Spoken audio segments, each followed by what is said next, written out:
My boyfriend cheated with his sister-in-law while I slept in the same motel room. I really need to vent and hear what others think. I'll try to keep it short and to the point, but it's a tangled mess. Long story short, my boyfriend's story doesn't add up, and I suspect he cheated on me with his so-called sister-in-law while I was right there in the motel room, fast asleep. My boyfriend Alex, who I've been with for 6 months and known for over a year, has this sister named Megan. She's not actually his sister, but they act like family because she's the mother of his late brother's kids. Their family connection is through the children, as Alex is their uncle, making Megan at best his sister-in-law. Even before we started dating, when we were just friends, Alex would mention Megan frequently. Some things he said struck me as odd even back then. For example, he once shared that Megan's mom and grandma had asked if they were dating when he moved into her parents' basement 2 years ago. Megan lives with her parents too. Megan has had issues with at least 2 of Alex's ex-girlfriends, if not all of them. She's incredibly judgmental and once told Alex to get that flat-chested out of my house, referring to one of his exes. Many of his ex-girlfriends believed he was either physically involved with Megan or at least emotionally cheating. Recently, I discovered that Alex and Megan have been close friends for years, and she was actually friends with Alex first. That's how she met his brother, eventually dated him, and had his kids. After his brother passed away, Alex and Megan have continued their close relationship. Despite my trust issues and past relationship trauma, I've tried to be understanding and believe their relationship is as they say. But one night stands out and makes me deeply suspicious. We went to a concert out of town with Megan, and things went sideways fast. We ended up having to stay in a motel room because we couldn't get home that night. I couldn't sleep at all, though I didn't know why. Eventually, I dozed off around 3 a.m. Alex and I shared the bed while Megan slept on a pull-out couch in another part of the room. I was certain they had both been asleep since around midnight. This detail is important because of what was said the next morning. I stayed awake until 3 a.m.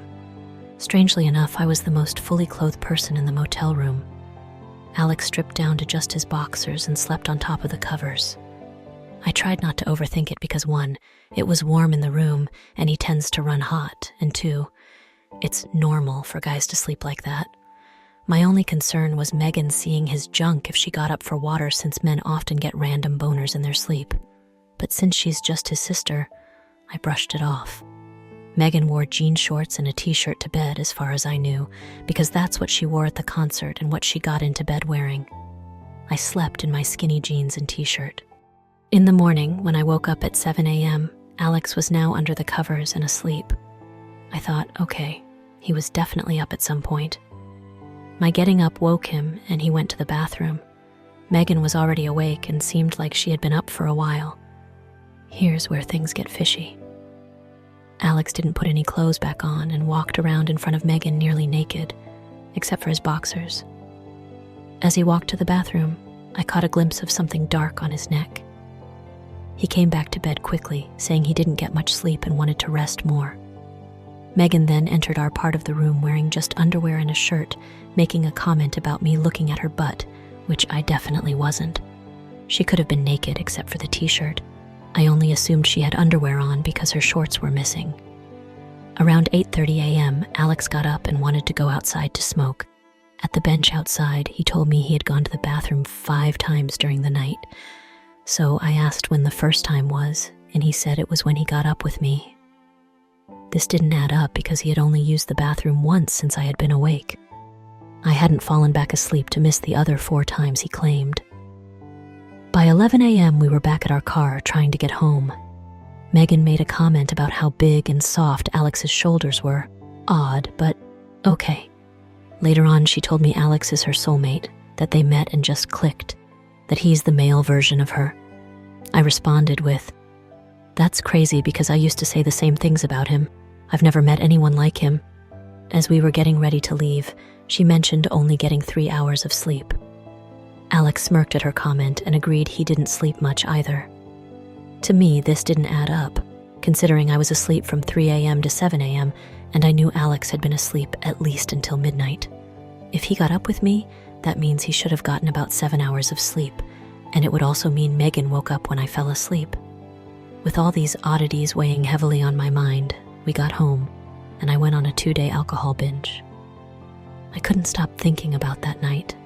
When I finally sobered up, I got a good look at the dark spot I noticed on Alex's neck. It was a hickey.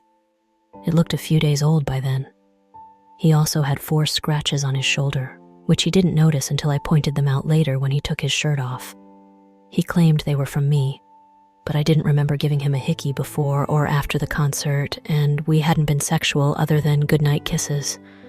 As for the scratches, no clue because I don't scratch him during sex. One red flag about the scratches. When I first pointed them out, he said they were from sleeping in his car. But now, if I bring them up, he says they were from me. There's more to this, so I'm open to questions. This is just the gist of what's been weighing heavily on my mind. Now let's move on to the next story. Met my girlfriend 2 years ago. Thought she was loyal. Just discovered. She's been secretly seeing her ex the whole time. Back in June 2022, I, a 28-year-old guy, met a woman named Emma, who was 26 at the time. My job requires a lot of travel, so we ended up having a long-distance relationship for most of the time. What she never mentioned was that before we met, she had gotten a DUI. 2 months into our relationship, she got another DUI, which I mistakenly thought was her first. I reassured her that we'd tackle it together. In December, we broke up for 2 days. But she came back saying it was a dumb, angry mistake and wanted to make amends. A few months later, seeing how stressed she was with work and the strain of our long-distance relationship, I told her I earned enough to support us both while she dealt with her DUI. By May, she had quit her job and started traveling with me, which led to some friction. I'd be exhausted after work and not always up for activities, while she, having spent the day at home, was eager to go out. This tension led to a rough patch, and that's when she began talking to her ex through emails and phone calls without my knowledge. It wasn't until November 2023 that I found out about their communication when her ex contacted me, revealing everything. He was upset because she told him she wanted to focus on us and to leave her alone. So, out of spite, he ratted her out.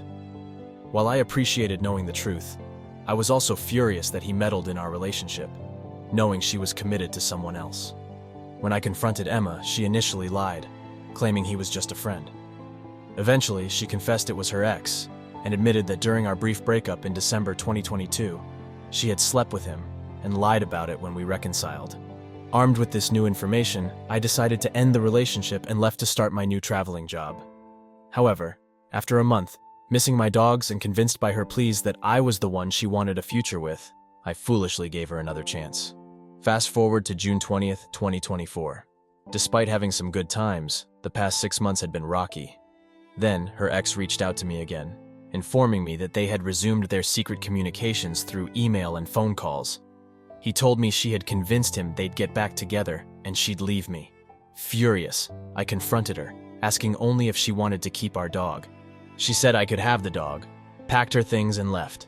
She went straight to her ex's place in Mississippi, leaving me in Phoenix. After spending a few days with him and seeing that I was selling the engagement ring I had bought for $8,000, listed for $5,500, she called me. She asked if I had really planned to propose, and I told her it didn't matter anymore. She said it made her feel foolish and regretful, claiming she had made a mistake and needed to close that chapter of her life.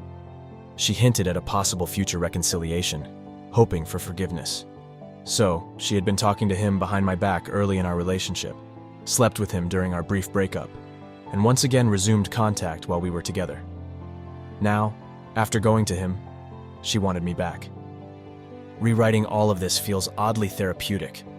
I harbor resentment for how she treated me, yet I can't bring myself to hate her.